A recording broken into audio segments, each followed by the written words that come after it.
जय श्री कृष्ण। संसार विविध प्राणियों से भरा हुआ है और विविध प्राणी अपनी रुचि के अनुसार यज्ञ करते हैं।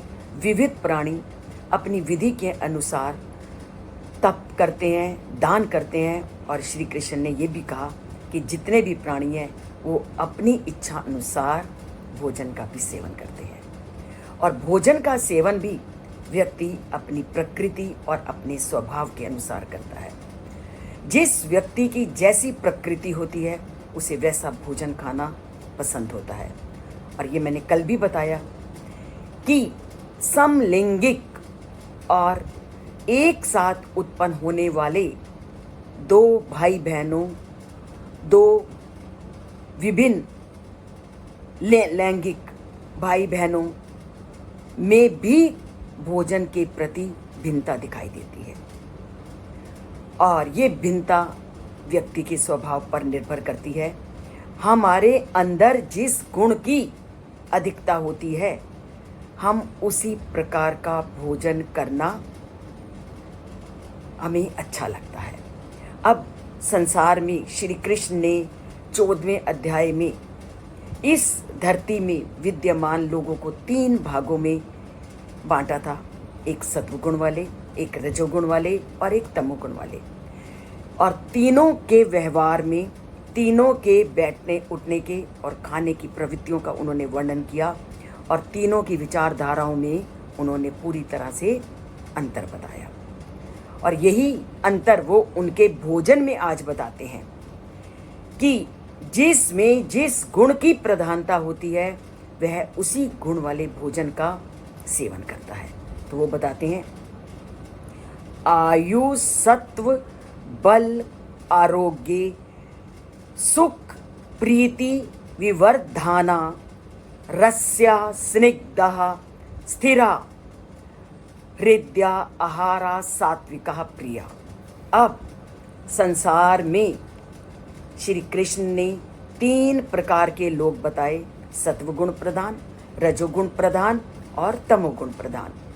और तीनों ही गुणों वाले व्यक्तियों का बैठने, उठने, खाने, पीने, परमात्मा को स्मरण करने का तरीका अलग अलग है।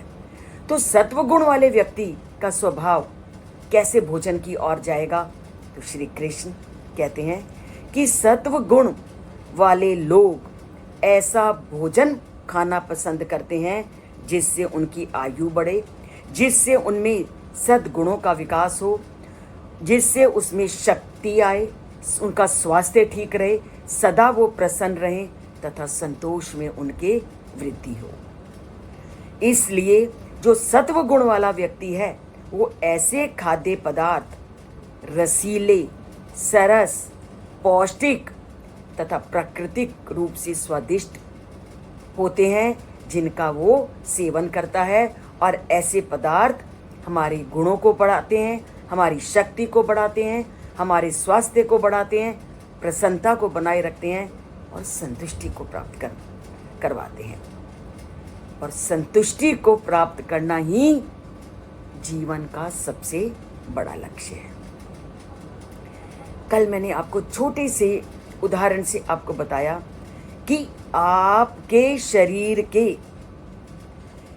किसी अंग में जब चोट लगती है या काम करते करते कोई औजार लग जाता है तो आप अनुभव कीजिए और करते हैं हम कि कितनी पीड़ा, कितने दर्द को हम महसूस करते हैं।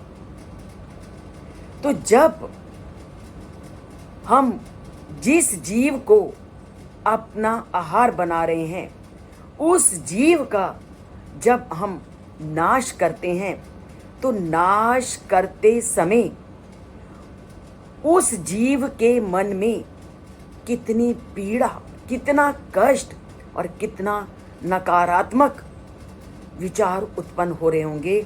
और उसी का जब हम सेवन करेंगे तो हमारा अंदर कितनी पीड़ा, कितना कष्ट और कितना नकारात्मक शक्ति उत्पन्न होगी। क्या उस समय वैसे भोजन का सेवन करके व्यक्ति संतुष्टि का अनुभव कर सकता है? क्या व्यक्ति प्रसन्न रह सकता है? क्या उसमें सत्वगुण आ सकते हैं? क्या वो शांत रह सकता है जब उसने अशांत मन वाले जीव का भक्षण किया है? क्या वो अपने जीवन को प्रकाशित कर सकता है जहां उसने किसी अन्य के जीवन को अंधकारमय बना दिया है? और इसका मैं कई बार सड़क पे जाते हुए, जब पिंजरे में बंद ट्रकों में जाते हुए बकरियों को, जीवों को और मुर्गे और मुर्गियों को जब मैं ले जाते देखती हूँ, तो एक प्रकार की ठोस दुख मेरे मन में होता है कि कितना क्षणिक है इनका जीवन। मालूम है कि आज हम हैं और कल नहीं। ये अनेक भावनाएं मेरे अंदर उत्पन्न होती हैं जब मैं सड़क में पिंजरे में बंद इन मुर्गे इत्यादि को कहीं ले जाते हुए देखती हूँ। तो उस समय मेरा मन करता है मैं खोल दूँ इनका पिंजरा और इनको मुक्त जीवन जीने के लिए आज़ाद कर दूँ। क्या ये इच्छा कभी तुम्हारे मन में उत्पन्न नहीं हुई? और इस इच्छा को ज़रूर उत्पन्न करना है।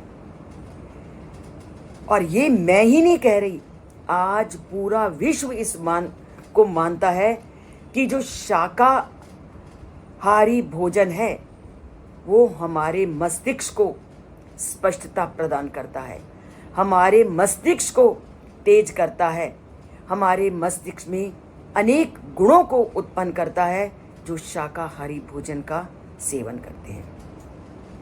और बिना कारण हमें मांस का भक्षण ना करें तो बहुत अच्छा है। आगे ये सभी का उनकी इच्छा पर निर्भर करता है। अगर आज विश्व शाकाहारी भोजन को नहीं स्वीकार कर रहा तो जॉर्ज बर्नार्ड शॉ ने क्यों कहा कि मैं अपने उदर को मृत पशुओं का कब्रिस्तान नहीं बनाना चाहता? कुछ तो उन्होंने अनुभव किया होगा, तभी तो जॉर्ज बर्नार्ड शॉ ने कहा मैं अपने उदर को मृत पशुओं का कब्रिस्तान नहीं बनाना चाहता। पशुओं के प्रति हिंसा के संबंध में उन्होंने घोर विरोध किया। और ये बात पाइथागोरस ने भी कही थी और अपने मित्रों को कही थी कि अपने शरीर को आप पापजन्य खाद्य पदार्थों से दूषित मत करो। आपके पास धान्य का इतना भंडार है, शाखाओं पे लगे हुए आपके पास सेब उपलब्ध हैं, खेतों में आपके पास सब्जियां उपलब्ध हैं जिन्हें आप आग में रख करके पका सकते हो। और इस पृथ्वी के पास ऐसे लाभकारी खाद्य पदार्थ का भंडार है जो आपको भोजन सामग्री प्रदान करते हैं और आपके रक्त में कोई नुकसान नहीं पहुंचाते, आपके शरीर को पुष्ट करते हैं, आपको नवीन शक्ति प्रदान करते हैं। तो आप उनको अपने भोजन का अंग ना बनाकर इन जंगली जानवरों के माध्यम से अपनी भूख को क्यों शांत करते हो? क्यों अपने जीवन को आपने इनके मांस पर आश्रित किया हुआ है? तो कुछ तो उन्होंने इसका अन्वेषण किया होगा, कुछ तो इस बारे में खोज की होगी, तभी तो लोगों ने कहा कि मांस का सेवन ना करके शाकाहारी बनिए। और महात्मा गांधी ने तो सबसे पहले ही इस बात का वर्णन कर दिया था कि मानसिक रूप से अगर तुमने स्वस्थ होना है तो आप मांसाहारी ना बनकर शाकाहारी भोजन का सेवन कीजिए।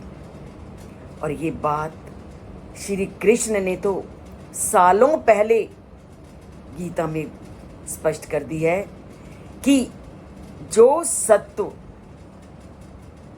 गुण प्रधान होता है वो सात्विक भोजन का सेवन करता है, क्योंकि वो जानता है कि ये भोजन उसकी आयु को बढ़ाने वाला है, उसमें अच्छे गुणों का विकास करने वाला है, उसको स्वास्थ्य जीवन प्रदान करने वाला है, प्रसन्नता और संतुष्टि प्रदान करने वाला है। जीवन में प्रसन्नता लानी है, संतुष्टि लानी है, तो सात्विक भोजन को जीवन का आधार बनाना है। तो आज से अपने जीवन को जैसा बनाना है वो आपके ऊपर है। श्री कृष्ण आपको कदम कदम पर सचेत करते हैं और आपने उसके अनुसार कैसे अपने आप को जीवन ढालना है, वो किसी भी बात के लिए आपको बाध्य नहीं करते और किसी भी बात को आपके लिए ज़बरदस्ती नहीं करते। उन्होंने आपको पूरी तरह से स्वतंत्र किया हुआ है, पर स्वतंत्रता का लाभ उठाना है या उसको कुमार्ग की ओर ले जाना है, ये तुम्हारे ऊपर है। तो हमने स्वतंत्रता का सही उपयोग करना है और श्री कृष्ण के द्वारा बताए गए मार्ग का और उनके द्वारा बताए गए कथनों का जीवन में पालन करना है। तो जीवन को संतुष्ट करना है, जीवन को प्रसन्न रखना है, जीवन में शुद्धि लानी है, जीवन को प्रकाश स्वरूप करना है। तो कैसा भोजन करना है आप जानिए और उसके अनुसार अपने जीवन को ढालिए। तो इसके लिए श्री कृष्ण के इस चैनल से जुड़िए और उसको अपने जीवन में प्रतिदिन एक श्लोक सुनकर या पढ़कर जीवन को सार्थक कीजिए। और इस चैनल से नहीं जुड़े तो इसको सब्सक्राइब कीजिए। एक बार सब्सक्राइब कीजिए, आपको हमारी सारी वीडियो पुरानी भी मिल जाएंगी। तो करते हैं चैनल को अगर पसंद आता है लाइक और उस परमात्मा के प्रति नमन करते हैं। जय श्री कृष्ण।